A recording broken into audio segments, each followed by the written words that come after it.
Good morning বন্ধুরা। আজ হলো 15 মে শুক্রবার।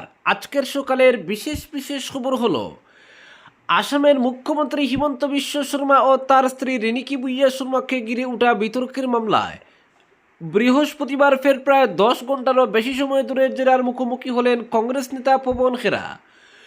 গুয়াহাটির ক্রাইম ব্রাঞ্চ দফতরে সকাল থেকে রাত পর্যন্ত চলে এই জেরা পর্ব।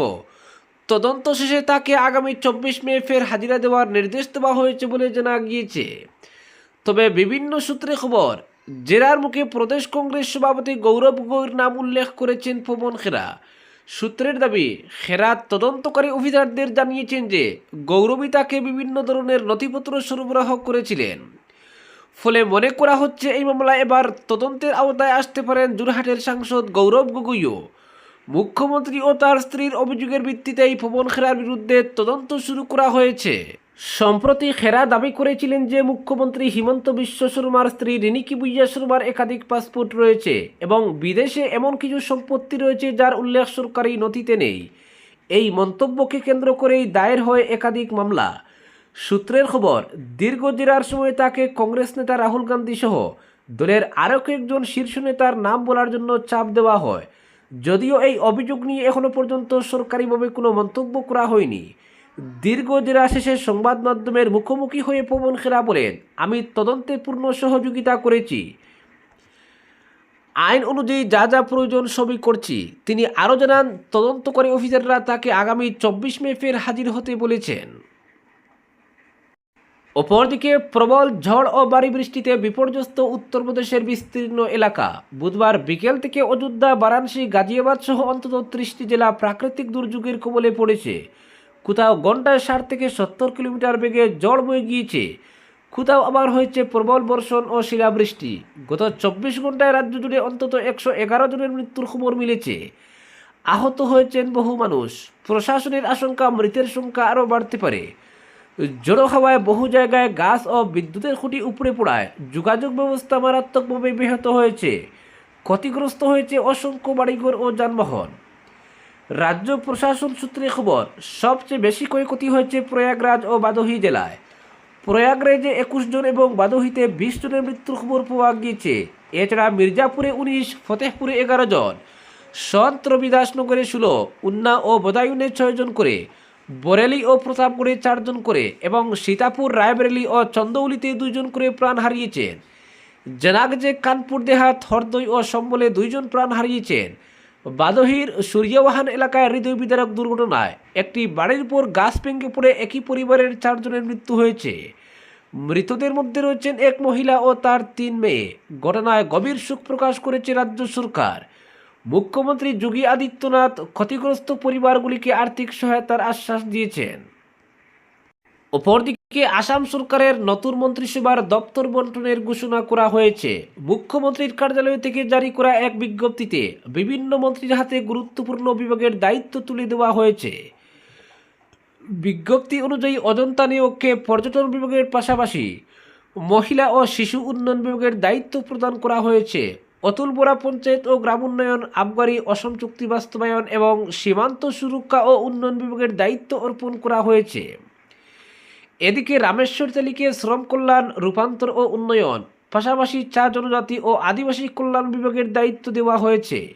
অন্যদিকে চরণ বড়োকে পরিবহন এবং বড়লেন উন্নয়ন বিভাগের দায়িত্ব প্রদান করা হয়েছে। অপরদিকে জলালপুরে দুঃসাহসিক ডাকাতি, নগদ অর্থ ও স্বর্ণালঙ্কার লুট, খোঁজ নিলেন কমলাক্ষ। গভীর রাতে পশ্চিম কাটিগড়ার ইন্দু বাংলা সীমান্তবর্তী জলালপুর এলাকায় সংঘটিত হলো এক দুঃসাহসিক ডাকাতির ঘটনা। অবসরপ্রাপ্ত এক শিক্ষকের বাড়িতে হামলা চালিয়ে ডাকাতরা নগদ অর্থ ও স্বর্ণালঙ্কার লুট করে নিয়ে যায়। বুধবার গভীর রাতে এই চাঞ্চল্যকর ঘটনাটি ঘটে। জানা গেছে, পশ্চিম কাটিগড়ার জলালপুর বৈরবপল্লী এলাকায় বসবাসকারী অবসরপ্রাপ্ত শিক্ষক চন্দন চক্রবর্তীর বাড়িতে রাত প্রায় 3:15 সময় একদল সশস্ত্র ডাকাত প্রবেশ করে ডাকাতরা বাড়ির জানালা ভেঙে ভিতরে ঢুকে পড়ে এবং অস্ত্রের মুখে চন্দন চক্রবর্তীকে স্টিলের আলমারি খুলতে বাধ্য করে।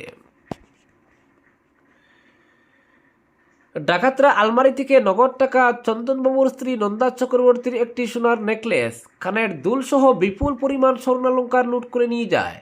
প্রায় 40 মিনিট ধরে ডাকাতরা বাড়ির ভিতরে তাণ্ডব চালিয়ে বিভিন্ন জিনিসপত্র তছনছ করে, এমনকি রান্নাঘর থেকে একটি গ্যাস সিলিন্ডারও নিয়ে যায় বলে অভিযোগ। ঘটনার খবর পেয়ে গুমরা পুলিশ অনুসন্ধান কেন্দ্রের ইনচার্জ পুলিশ বাহিনী নিয়ে ঘটনাস্থলে পৌঁছান এবং তদন্ত শুরু করেন। খবর পেয়ে কাটিগড়ার বিধায়ক কমলাক্ষ দে পুরকায়স্থ ঘটনাস্থলে উপস্থিত হয়ে পুলিশের সঙ্গে বিস্তারিত আলোচনা করেন। তিনি দ্রুত দুষ্কৃতীদের চিহ্নিত করে গ্রেফতারের নির্দেশ দেন এবং সীমান্ত এলাকার মানুষের নিরাপত্তা নিশ্চিত করার উপর জোর দেন। অপরদিকে বেরেঙ্গায় দোকান বসানোকে কেন্দ্র করে রক্তাক্ত সংঘর্ষ, দায়ের কূপে আহত 2 ভাই, সংকটজনক এক। কাছাড় জেলার বেরেঙ্গা তৃতীয় খণ্ডের বাখরশাহ মুকাম পয়েন্ট এলাকায় দোকান বসানোকে কেন্দ্র করে বৃহস্পতিবার সকালে এক রক্তাক্ত সংঘর্ষের ঘটনা ঘটেছে। ধারালো দায়ের কূপে গুরুতর আহত হন 2 ভাই। বর্তমানে তারা শিলচর মেডিকেল কলেজ ও হাসপাতালে চিকিৎসাধীন রয়েছেন। আহতদের মধ্যে একজনের অবস্থা আশঙ্কাজনক বলে জানা গেছে। পরিবার সূত্রে জানা গেছে, মধুরবন কিলগাঁওর এলাকার মাছ ব্যবসায়ী জমুল হক মজুমদারের সঙ্গে কামাল উদ্দিন মজুমদারের দীর্ঘদিন ধরে দোকান বসানো নিয়ে বিরোধ চলছিল। অভিযোগ, বৃহস্পতিবার সকালে কামাল উদ্দিন দোকান খুলতে গেলে অভিযুক্ত পক্ষ বাধা দেয়। এই ঘটনাকে কেন্দ্র করে 2 পক্ষের মধ্যে বচসা শুরু হয় এবং পরিস্থিতি দ্রুত উত্তপ্ত হয়ে ওঠে। অভিযোগ, এক পর্যায়ে জমুল হক মজুমদার ধারালো দা নিয়ে কামাল উদ্দিনের ছেলেদের উপর হামলা চালান। এতে রিপন উদ্দিন মজুমদারের মাথায় গুরুতর আঘাত লাগে এবং তিনি রক্তাক্ত অবস্থায় মাটিতে লুটিয়ে পড়েন। বাইকে বাঁচাতে এগিয়ে এলে শিপন উদ্দিন মজুমদারের হাতেও দায়ের কূপ লাগে। ঘটনার পর এলাকায় চাঞ্চল্যের সৃষ্টি হয়। স্থানীয় বাসিন্দারা দ্রুত আহত 2 ভাইকে উদ্ধার করে শিলচর মেডিকেল কলেজ হাসপাতালে নিয়ে যান। চিকিৎসকদের পর্যবেক্ষণে রয়েছেন আহত রিপন উদ্দিন মজুমদার। তার শারীরিক অবস্থা সংকটজনক বলে হাসপাতাল সূত্রে জানা গেছে।